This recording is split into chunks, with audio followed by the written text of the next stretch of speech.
Alright, hey guys, welcome back to the channel. One crafty idea. Today we're making salt dough ornaments.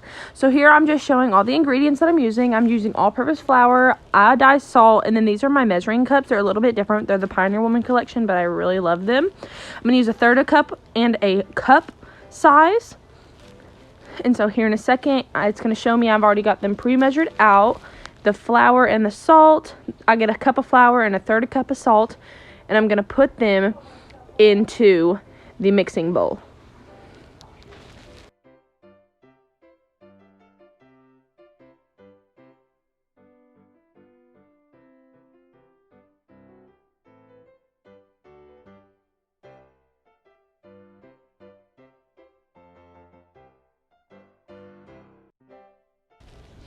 Okay, and now we're gonna get to mixing. I'm just showing you that I'm starting to mix it, and that you have to lock this KitchenAid in place so that it doesn't fumble around anywhere.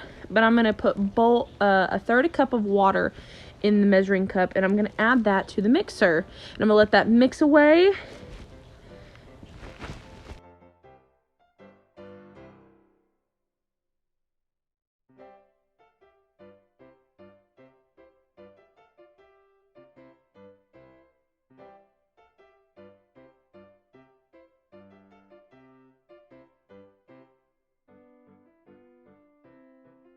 Okay, you guys, and right about now, this is where you're going to want your dough to be.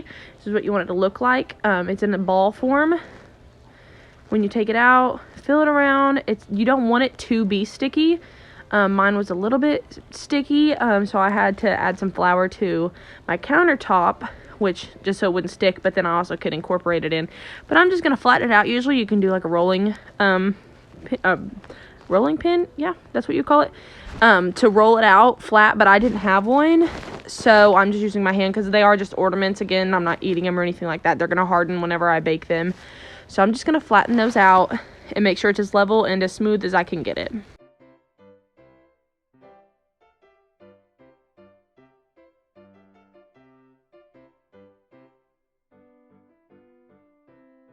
And here I'm just using your basic cookie cutters. So I mean, you could get any shape you want, doesn't matter, but I'm just gonna press that just like if you were to cut cookie dough. Same concept. Now, like I said, my dough is a little sticky, so the first one, it was trial and error. It was a little rough. It came out wrong. It didn't look how I wanted to, but I will try again, and hopefully those next ones will turn out great.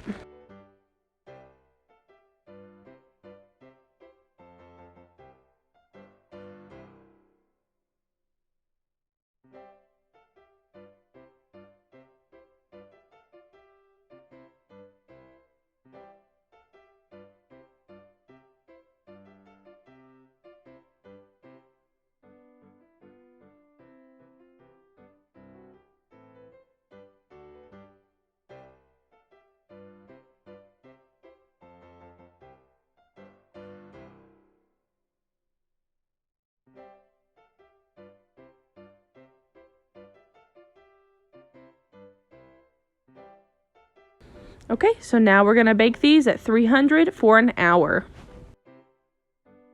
Alright, you guys, and this is the finished result. So, yeah, just use a couple other designs and use a straw to poke those holes in the designs on there. Aren't they so cute? Also used a cup to make some round ones, and I just put my dog's paw prints on there, and I just created some and put on my tree.